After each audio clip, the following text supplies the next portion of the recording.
morning, colleagues. Today's topic is on screening and prevention of preeclampsia. The reason we chose this topic is because we've been noticing quite a number of patients that present early and they are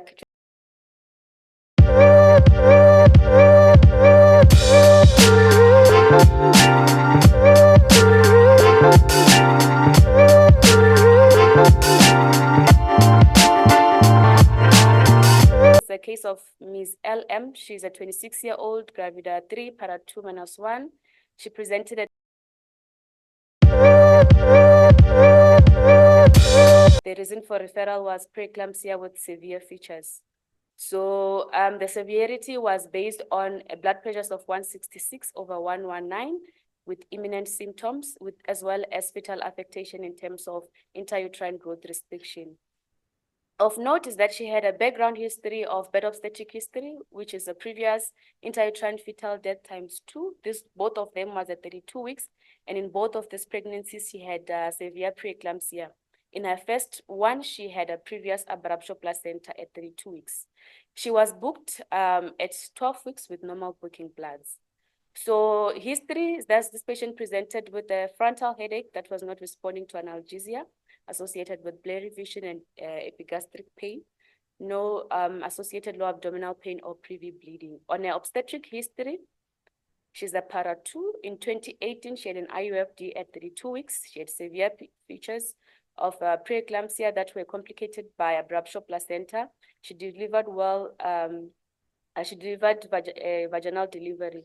In 2022, she had an IUFD at 32 weeks as well. But on this pregnancy, she does not report any PV bleeding. But otherwise, she had PT with severe features. She delivered vaginally. The index pregnancy, it was an unplanned pregnancy, but welcomed. She booked early at 12 weeks. She had BPs of 101/53, RH positive, RPR non-reactive, RVD non-reactive, with an HB of 12.4. She had any past medical history, no surgical history, and she was of a sober habits. So when we examined her, she was awake. She was puffy. She had bilateral grade 2 pedal edema with blood pressures of 140/98 with a pulse of 79, saturating well at 98% with a respiratory rate of 17. GCS was 15/15. She had good A entry on a chest examination, and on a chest, there was nothing remarkable. On abdominal examination, head of fundus was 28 weeks, cephalic presentation, longitudinal line. So in terms of the investigations that were done, we did a urinalysis, which showed a 2+ proteinuria, 2+ blood, and ultrasound showed a single intrauterine pregnancy, cephalic with a positive fetal heart activity, estimated fetal weight of 1.3, AFI of 1.3 centimeters, which is quite low, with an umbilical Doppler RI of 0.3. In terms of a laboratory test, she had an HB of 14.6 with platelets of 22, HB of 14.6, LDH of 755, AST of 91, ALT of 82 with a normal urea and creatinine. So we assessed her as a 26-year-old gravida 3, para 2 minus 2 at 32 weeks +4 by shower days, preeclampsia with severe features evidenced by elevated blood pressures, fetal affectation, complicated by HELP syndrome, with a background of bed obstetric history, previous IUFD ×2, secondary to complications of severe preeclampsia with previous abruptio placenta. So in terms of discussion for this case, there are quite a number of mixed opportunities. So first, we are going to look at her previous pregnancy. Previous pregnancy, she had severe preeclampsia at 32 weeks.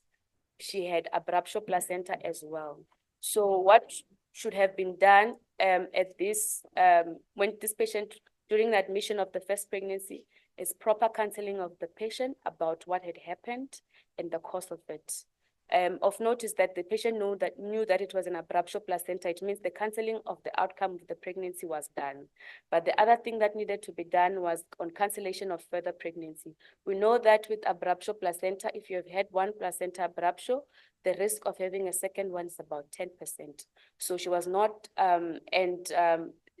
there's still risk again of having severe PET in the subsequent pregnancy. So she was supposed to be cancelled again on early booking and initiation of aspirin at 12 weeks. So this was an opportunity that was missed. Of note is that this patient, as discussed earlier, she had booked at 12 weeks of gestation. So she had presented quite early for her to be initiated on aspirin, based on the background that she had severe PET before, with complications as well. So the other thing that we mentioned is that this pregnancy was an unplanned but otherwise welcomed. With such a patient who has had such bad outcomes, it's a patient that we needed to have counseled extensively about contraceptives, about the advantages of preconceptual care. So it's a patient that we should have counseled to say she has to plan a pregnancy because she has such risk factors, and is a patient that needed to have presented at the hospital earlier, which she did, but otherwise should have been started on aspirin. So also, as we look at it, this is a patient who was managed at a district hospital, bearing in mind that she has two bad outcomes, abruptio placenta with severe features. It's a patient who was supposed to have been referred to a high-level care institution. So it's a patient who was being treated there, and the plan was that she was going to be delivered at 34 weeks. So if she had not developed such severe features, she would have been kept there. She could have had another IUFD if not identified earlier. There's a hand raised by Dr. Cooper. Dr. Cooper, please come through. Thank you so much, Dr. Muavha. And hi, Dr. Amoko. It's been a while.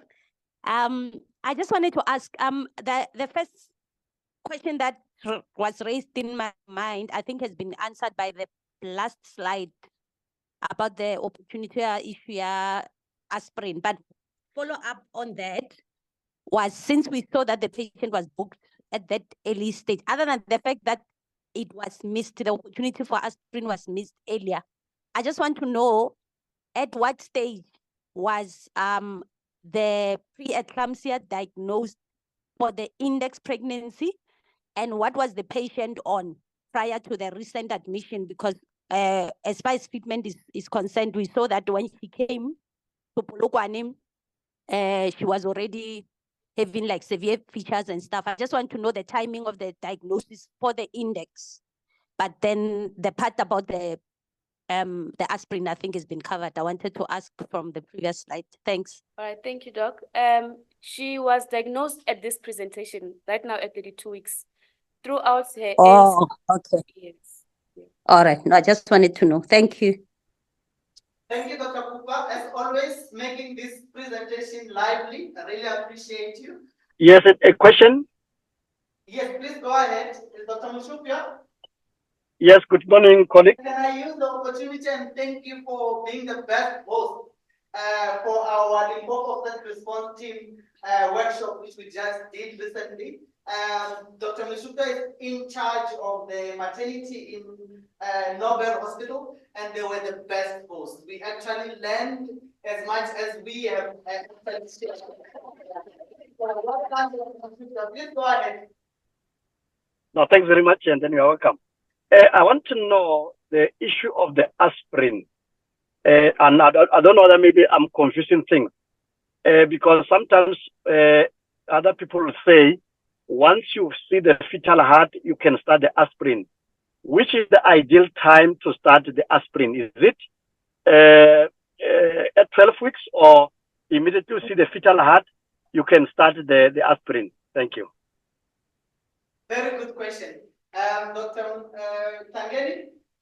Thank you for the question. So yes, I agree with starting aspirin as soon as you see the fetal heart, but that is preserved for patients who you are thinking they have antiphospholipid syndrome.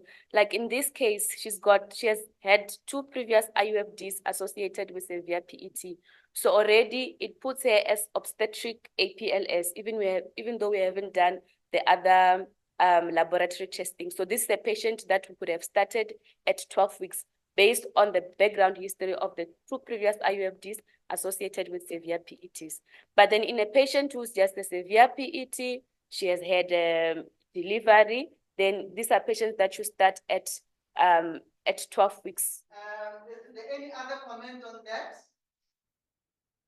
Dr. Asha, any comment on when do you start? Is it 12 weeks? Is it at the fetal weight when you have a fetal heart? There are two waves, trophoblastic waves, right? Primary and secondary. And we all know that in pre-eclampsia, it is the inadequate invasion, trophoblastic invasion, right? So the first trophoblastic wave happens at what gestation? The Trophoblastic invasion wave happens at what gestation? 11 weeks. First invasion happens around 6 to 8 weeks, and then the second invasion is around 14 to 16 weeks. Yeah. So the idea is to give the aspirin before or around the time of the first invasion, right? Okay. So that you can prevent that. However, there are studies that there are some concerns about the aspirin giving in the first trimester, right? As you were saying that in cases of APLS, whether it's obstetric APLSs, that when clinically, what are the criteria for the obstetric APLS? So if there's more than one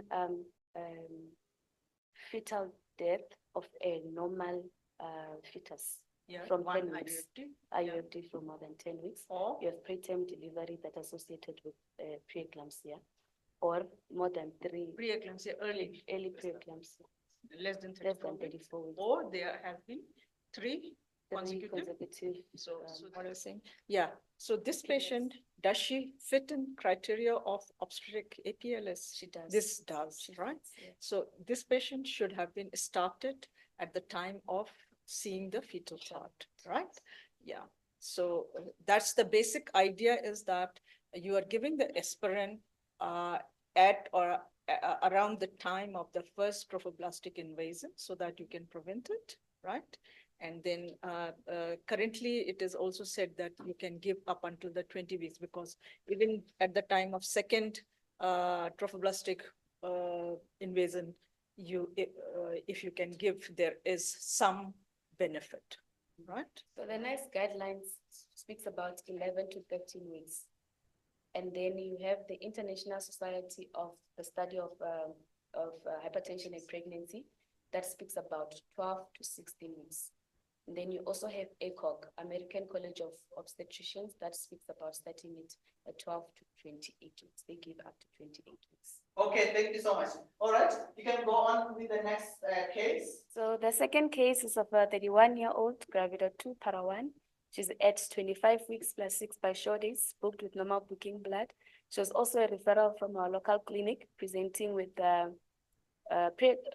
assessment of preeclampsia with severe features, evidenced by blood pressures of 161, 103 with fetal affectation and HELP syndrome. She's a patient who had previous pregnancy, hypertension in pregnancy. History, she presented at a local hospital for her basic antenatal care. She had no complaints, she had no imminent symptoms. That's when they identified the elevated blood pressures and they sent her to us. Obstetric history, she's a para 1. In 2017, she was diagnosed with late onset hypertension in pregnancy. She was induced at 37 weeks where she had a vaginal delivery. On the index pregnancy, she was at 14 weeks with blood pressures of 124/92 millimeters of mercury. She had normal booking bloods. Of note is that at this gestation, she was not initiated on any antihypertensives or aspirin. And this was a second antenatal visit. She had no significant past medical, no surgical history. On examination, she was comfortable. She had grade 2 bilateral edema, blood pressures of 186/103 millimeters of mercury. She had pulse of 98, temperature of 36, respiratory rate of 18, saturation of 100 on room A. She had GCS of 15 out of 15, and the systems were unremarkable. On the abdominal examination, she had a soft, non-tender uterus with a head of fundus of 20 weeks. Investigations that were done, we did a urinalysis which showed no proteinuria. An ultrasound was done which showed a single intrauterine pregnancy. Breech presentation with the fetal heart activity that was present. She had oligohydramnios with an IFI of 1.7, estimated fetal weight of 500 grams. Laboratory test, she had UNEs that were normal. ALT, she had ALT of 80, AST of 90, LDH of 506 with an HB of 40.6 and platelets of 124. So when we come to this case, in terms of the missed opportunity, as mentioned, she booked early at 14 weeks. She had elevated blood pressures with the background of having had a previous pregnancy, hypertension in the previous pregnancy. She could have been started on treatment at this gestation, and she could have been started on aspirin as well. So we missed the opportunity in this case as well. Is there questions on this case? Any questions? All right, thank you. I think the most important thing for the doctors in the referral hospitals will be the maternal characteristics on screening, which is mostly the history, where we're looking at the risk factors for the mother to develop preeclampsia. So one will be the extremities of age. So you'll be looking at the patient that is advanced maternal age of teenage pregnancies. The other one will be the previous pregnancies, whether the previous preeclampsia or not, makes them in high risk the previous preeclampsia or the chronic hypertension. The history of diabetes mellitus, history of other conditions like systemic lupus erythematosus or antiphospholipid syndrome. We take history with a change of consort, the period between pregnancies. So that would be, I think, the first part of the screening where we take the history from the mother, and then the other part, I think, is the one that it's internationally, but though here even us are not yet practicing the ones of the biochemical. We'll come to the biochemical, yeah. but it is the area of the history. local, our district and regional hospital Yes. Doctors. This is reasonably what they can able to use. To do. Dr. Cooper, as an administrator and also as someone who is very interested in maternal health, with these risk factors which Dr. Zabo was mentioning, do you think is there a way of making sure that our doctors can remember it? Because this is a long list. Maybe having a checklist is something you think we should be able to have. Dr. Cooper, your opinion? Thank you, Dr. Muavha. Actually, the question that you are raising makes me remember of one thing that came up during our MDT rounds when we were talking about one thing that came out of our audits in maternity was there's some sort of an unstandardized way of how doctors take their notes. Because right now, our approach for Tabazimbi is we are trying to chase, going back to the basics of the SOPA. But obviously for an obstetric case, you have to do it in a manner that highlights the index, but also the. But what we've realized is that you'd find that it's a bit not standardized. So somebody will consistently write their notes in a manner that they know they will flow the patient's credentials, the gestational parities and whatever, but go to the main complaint, but also interrogate the past medical history, including the previous ones up to the index. So like how we have like those screening tests, whether it's for TB screening or it's for pregnancy screening that we do at OP. I think it might be valuable to a certain extent, but maybe from where I'm sitting, I saw it's not standardized or like 2 doctors can be given 2 patients, but you'd find they extract history in a manner that is not the same, but you must do it in a way that you're not going to leave anything out. So the question now is, will that only be applicable to hypertension? But I think it will be valuable if it will be assisting, because I think that's one gap in hypertension where we are under diagnosing not only the PET in terms of picking up early, but also the issue of diabetes in pregnancy. So yeah, I think it's an area worth noting. It's just that I don't know how we can approach it, because already we know there's a lot of ticking in maternity and stuff, but that's my view. Yeah. So I don't know what the others think. Absolutely. Yes, Dr. Cooper, I think you I think it's absolutely correct. We actually also discussed about this. Dr. Malibali brought it up on how we are taking history, more especially for antenatal patients who end up going to postnatal and complicate. You find that a lot of history has been actually missed because there's no standardized way of doing it. So I love that. And also, Dr. Cooper, is also for the presentation of a patient who is being referred from a peripheral hospital to a tertiary institution. If you have a standardized way of presenting, it makes the life very easy for the referral of the patient. So thank you so much for raising that. Any other comments from the colleagues on the online, even the colleagues here? So, Dr. Cooper, I do agree with you to say that there's no standardized way. And what we are seeing, I tell you, Monday, when we came to our labor ward, there were 3 IUFDs secondary to severe preeclampsia. 2 of them, 34 weeks, 33 weeks, and the other one was 25 weeks. Going back retrospectively, you can see that we are missing out, okay? Let me give an example of this particular one who was at 34 weeks. She's a 39-year-old.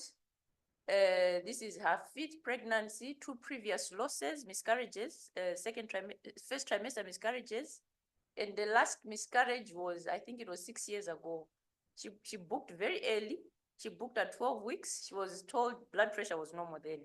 Risk factors that were picked up were only the 2 miscarriages.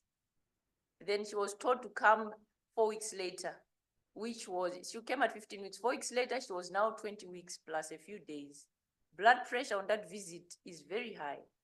And they say diagnosis is pregnancy-induced hypertension. They start on methyl-dopa and ask her to come back again 4 weeks later. Patient is very cooperative. She comes back 4 weeks later. Blood pressure is very, very high. They increase the methyl-dopa from 500 to 750 3 times daily.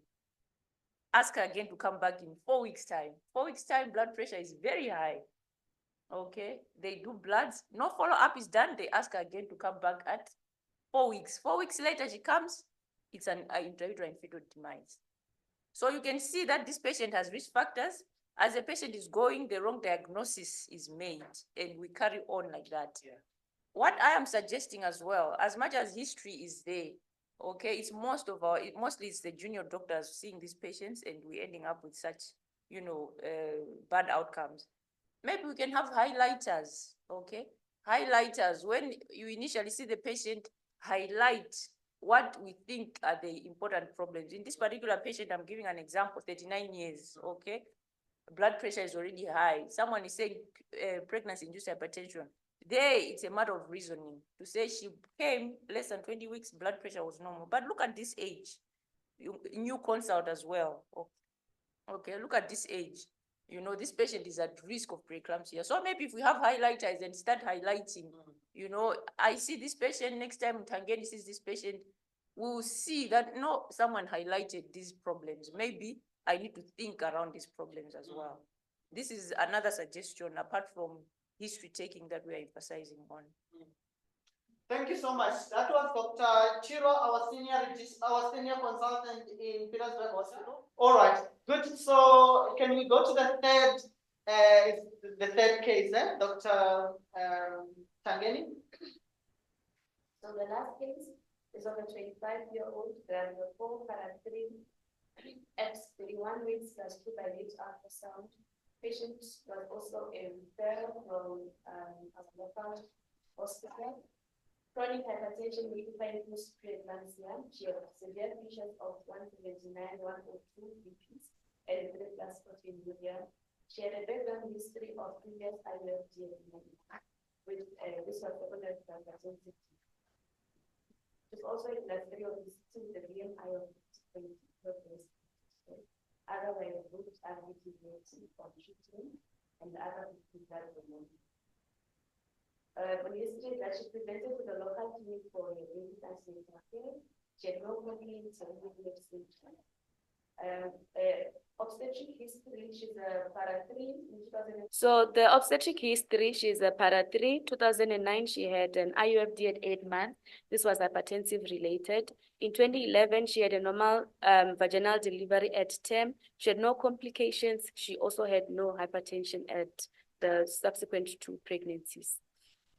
In next pregnancy, she was booked at 16 weeks. She had blood pressures of 151/97 millimeters of mercury. The booking bloods RPR, RH were normal, RVD reactive on treatment with the unknown viral load.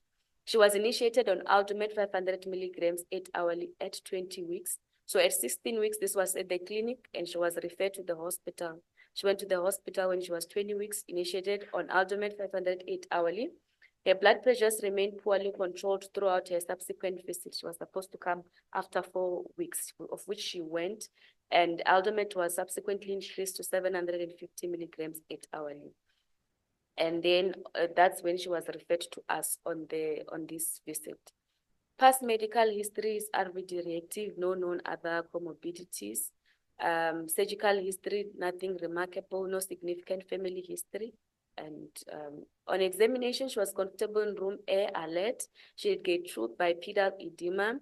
She had blood pressures of 155/89 with a pulse of 89, respiratory rate of 70, saturating well on room A. The other systems were unremarkable. GCS was 15/15. On the abdomen, she had increased adiposity, increased obesity. Difficult to appreciate the uterine fundus. And urinary catheter was in situ with 200 mils of clear urine. Ultrasound investigations, we did an ultrasound for her, which showed a single intrauterine pregnancy with fetal heart activity, estimated fetal weight of 1.3 with adequate LIPA, IFI of 12 with a Doppler of RI of 0.2, placenta which was fundal. Laboratory, she had HELP syndrome, ALT of 49, AST of 107 with LDH of 602 and a platelet of 147 with an HB of 12.9. So we assessed her as a 35-year-old, gravida 4, para 3-1 at 31 weeks plus 2 by early ultrasound, patient with chronic hypertension with superimposed PET, with severe features evidenced by elevated BPs with proteinuria, complicated by HELP syndrome. With a background of bad obstetric history, previous IUFD, hypertensive related, class 3 obesity, RVD reactive with other booking bloods that were normal. Can we just ask, I know Dr. Tangeli wants to tell us where we got it wrong. Can we just ask the people on the online, including our audience here, if they can identify the areas? We've done 2 cases. Dr. Tangeli has identified those cases where we could have done better.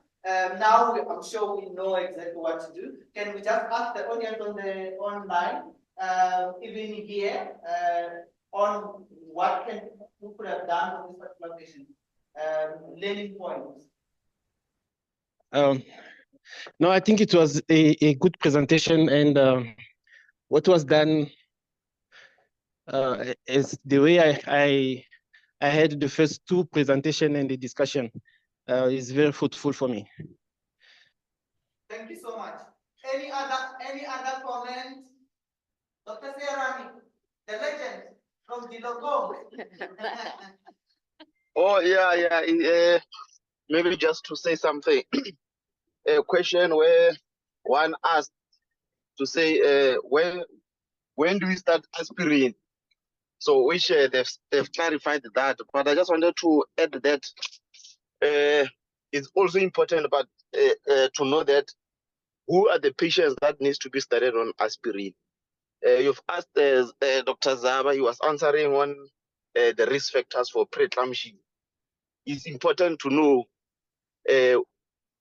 among those risk factors, who are you going to start on aspirin? Because according to ACOG, they classify those risk factors as we have got the severe ones or the major risk factors, and we've got the moderate risk factors.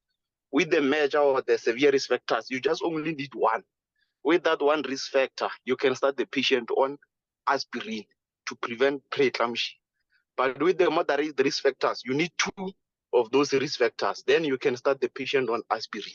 So the major risk factors, as he mentioned, there are actually 5, where they're talking about 2. 1, it's going to be a patient that has got previous hypertension, or has got chronic hypertension, or a patient that had preeclampsia before. If has that risk factor, you need to start the patient on aspirin, considering that is within those gestational periods they've mentioned. If a patient has got diabetes, is a major risk factor, you need to start the patient on that aspirin. If a patient has got collagen vascular disease, for an example, a patient that has got SLE, or a patient that has got confirmed antiphospholipid syndrome, you need to start the patient on that aspirin. Is a patient with chronic kidney disease, you need to start the patient on aspirin. I think we left with the last one. I forgot. We have to revise. If a patient has got the 2 moderate risk factors, that could be a prolonged interpregnancy spacing. They're saying more than 10 years. If it's just 5 years, does not qualify. They specify to be 10 years. If a patient has got an obesity, the ECOG talks about obesity of more than 40, the BMI. But those the risk factors are main. Twin pregnancies, they need to be 2. Those, if miss that criteria, you start the patient on aspirin. So it's a history-based criteria of starting a patient on aspirin, according to ACOG. A previous IFD, I'm not sure about the age. And she also had a hypertension before, meaning if that patient was booked early, and anyone knows about this criteria of studying aspirin, the risk factors for preeclampsia, meaning that you didn't need to have done umbilical arteriotoplast, those fancy things. Even in district, you can see that this history, this patient qualifies to be studied on aspirin. All right, thank you. Marvelous. The legend himself from Dakalo. Thank you so much. All right. Dr. Muavha. Yes, Dr. Amoko, please go ahead. Yeah, I think that's an excellent summation of what actually all the registers will know, because it's much more practical than just being in general terms. And the second thing is that I think all these cases, the 3 cases you have presented, show 2 things. One, we need to look at how to identify patients that are likely to present with hypertension based on the history and based on our bank assessment of these patients. Secondly, I think we need to go back to the drawing board when it comes to actually bank. I think most of our problems are generated at the clinic level. And if we have got family physicians who are visiting these clinics, I think we need to go down to that level if we have to reduce the number of patients that present to us, like the ones which have been presented. Thank you. Okay, so the first thing is this patient was a previous preeclampsia with the severe features in terms of the IUFD that she had. So she qualified to be initiated on aspirin. She actually presented early at 16 weeks, of which she presented with an elevated blood pressure of 150/198. She was not started on treatment, so that's the other thing we should have done. She has about 3 risk factors. She's got class 3 obesity, chronic hypertension, and the previous preeclampsia. So she's a patient who was at a very high risk of developing severe preeclampsia, of which she subsequently developed. So this is a patient that we could have, or we should have started on aspirin, and we should have referred to a higher institution since she was being managed at a district hospital. So screening of preeclampsia, it has been mentioned by Dr. Zaba and Dr. Siarane, where they spoke about the high risk factors as well as the moderate risk factors, and who to initiate aspirin on. So I won't really repeat that. So the most important thing with preeclampsia is identification of such patients. So identification of these patients will begin from their previous pregnancy. So the most important person that you really have to invest on is the patient themselves. So you have to, in patients who have had a bad outcome, who have had severe preeclampsia, who had preeclampsia in their pregnancies, We have to counsel them about the outcome of the pregnancy, what the cause was, and the importance of booking early on their subsequent pregnancy, as well as the initiation of aspirin. So the second thing is depending on the risk factor. So if it's a patient who's got a class 3 obesity, counseling begins at the delivery of the previous pregnancy. Counsel them about the importance of weight loss. So you want this patient to have a healthy diet. This is prior to the subsequent pregnancy so that they can have a better outcome. Patients who have chronic hypertension as well, they need to have blood pressures that are well controlled. These are patients that also needs to be booked early so that we can start them on aspirin, so that we can change their antihypertensives as well. So in terms of prevention, on the subsequent pregnancy, there's preconceptual, which is what I was talking about in terms of exercises, weight loss, blood pressures controlled on the previous pregnancy, and all the counseling. So the other important thing is contraceptive counseling. So these are the patients that need to plan their pregnancy so that by the time they miss their periods, they're able to identify it and book early. And they are able to fall pregnant when their pre-gestational blood pressures are well controlled. So the use of aspirin, there are a lot of studies that have dealt or looked at the use of aspirin in prevention of preeclampsia.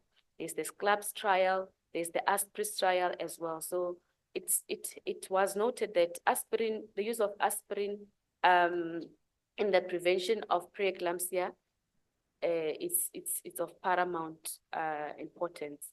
So like we have mentioned, we are going to initiate aspirin from 11 to 14 weeks of gestation.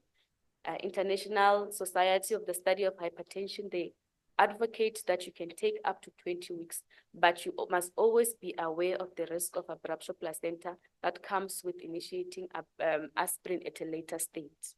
So the other preventative measures that you can give is your calcium supplements. So we must always remember about the risk factors, the major and the high risk and the moderate risk factors. So for the patients that need to be, it's not everybody who needs to be on aspirin. These are the patients who have been studied and looked into to say that if these patients are initiated on aspirin, they have a decreased incident of preeclampsia, premature preterm delivery, and a good outcome in terms of the neonatal outcome. So why is prevention of preeclampsia, identification of patients who are at risk of preeclampsia, it's important is because of the risk of development in subsequent pregnancy. So if a patient had had a preeclampsia in their previous pregnancy, the risk of having it in their subsequent pregnancy is about 16%. So up to 1 in 6 women would develop preeclampsia in the subsequent pregnancy. Like we've mentioned as well, patients who have had abruptio before, they had a 10% risk of developing abruptio placenta in the subsequent pregnancy, and then a 25% if there's 2 previous pregnancies that they had an abruptio placenta for. So that is why it is very important that we screen this patient, we initiate them on aspirin to prevent such complications. Thank you. This was very exciting, and Dr. Tangeni, as always, didn't disappoint. You did so well. I can see that you're ready to be a consultant. I'm sure everyone will. Thank you so much. We still have some small, like 4 minutes to complete any comments on the peripheral hospitals and online, and even here. Yes, Dr. Zaba, go ahead. Yeah, so with what you are just saying now, mostly, like today we discuss mostly the history because that's what is important for us. So we had the percentages that she has been saying, but history combined on its own alone is 6% detection rate. So with that alone, you can detect which patient, about more than 1/3 of the patients that can develop preeclampsia. And the most important thing about aspirin, we're not saying is to prevent preeclampsia. It's actually studies like the aspirin trial that she has mentioned has shown that there is a reduction in early onset preeclampsia, about 62% of them, which is the most important thing. As we all know, preeclampsia leads to delivery. So we don't want a mother to deliver 500 grams. So it's good if we delay the preeclampsia before it starts. And then even the late preeclampsia, about 43% reduction on it. So, and with our history, as we were saying, about more than 1/3 of the patients, if they have those risk factors, they have higher chances of developing preeclampsia. So the detection and the prevention is what we're actually coming about to say. Let's try to detect it early with our history, and let's start trying to prevent having this morbidity of preeclampsia and mortality. The most important will be the perinatal mortality. As you see, this mother's having previous IUFDs related to hypertension, and she comes back to us, same thing happens. And you know, the psychological issues of it and the age-wise of it. Now the mother is 35, 36, we're coming, we're advising them, we should no longer be getting pregnant. So this is the most important part of our topic today, that let's prevent this morbidity, perinatal mortality, maternal morbidity and mortality, using simple things, history taking, using simple thing that is readily available, which is aspirin. And we give aspirin from, like we're saying, from around 11 weeks up until 36 weeks. Don't be confused about the 20 weeks. The 20 weeks, we are saying you can start from 11 up to 20 weeks. So in between that gestation, you can start aspirin. We're not saying up to 20 weeks, because sometimes you may find that now they saw up to 20 weeks and you think that we give it up until 36 weeks. I think with that, thank you. Thank you, Dr. Zaba. Thank you, the legend. Thank you. All right, so Dr. Zaba has raised something, I don't know if we have time about this, is that, you know, this is not the only screening method, but is the one which is available for all the hospitals and peripheral hospitals.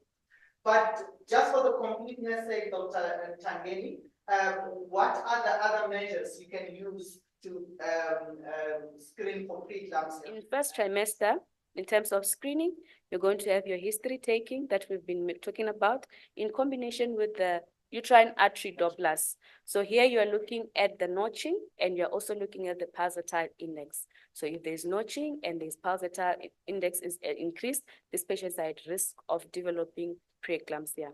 There's also biomarkers that are used, which is your soluble FMS like tyrosine kinase, so S-FLIT, and the placental growth factors. So the S-FLIT is an anti-angiogenic factor. It means that it's not conducive for the development of the spiral arterioles in terms of them becoming a narrowed lumen. So they will remain constricted. And there's the placental growth factors, which is important in the development as well of the vessels. So it's a pro-angiogenic factor. So if the S-FLIT to the placental growth factor ratio is elevated, is increased more than 38, these patients are at risk of developing preeclampsia. There's also the PAP-A. So the PAP-A, if it's less than 5, and you have ruled out so the PAP-A, you can use it to check for aneuploidy as well as preeclampsia. So if aneuploidy is ruled out and it's low, then these patients are also at risk of developing preeclampsia. Marvelous. I think that's wonderful. So that increases the detection rate, as Dr. Zhao was saying, from 39% to almost 90%, right? So that's why we need to do all this combination of it. Thank you so much. We just wanted to just complete that for completeness sake. Can I just get the last words from Dr. Chiro? Last word from you, Dr. Chiro? Thanks, Dr. Muavha. I think this was really excellent from Dr. Tangeni to remind us, you know, that we really need to be on the lookout for these women. Dr. Zaba has hit the nail on the head, the psychological impact that this has on these women. So I think from today onwards, colleagues, let us follow what we have preached this morning, history, you know, let's concentrate on the history to identify risk factors that these women have. If there's problems, we are not sure, we are all phone calls away. Just a quick call. I wish you all the best in managing these women with the risk of preeclampsia. Thank you. Thank you very much for the attendance. The most important thing, as we have mentioned, is history taking from the district it's very important to know how the outcome of the previous pregnancy was, so that you are able to identify these patients early. Let us not forget our high risk as the high risk and the moderate risk factor, so that we're able to identify and start these patients early. Do not keep a patient at a district hospital that needs to be sent for to regional or tertiary institution.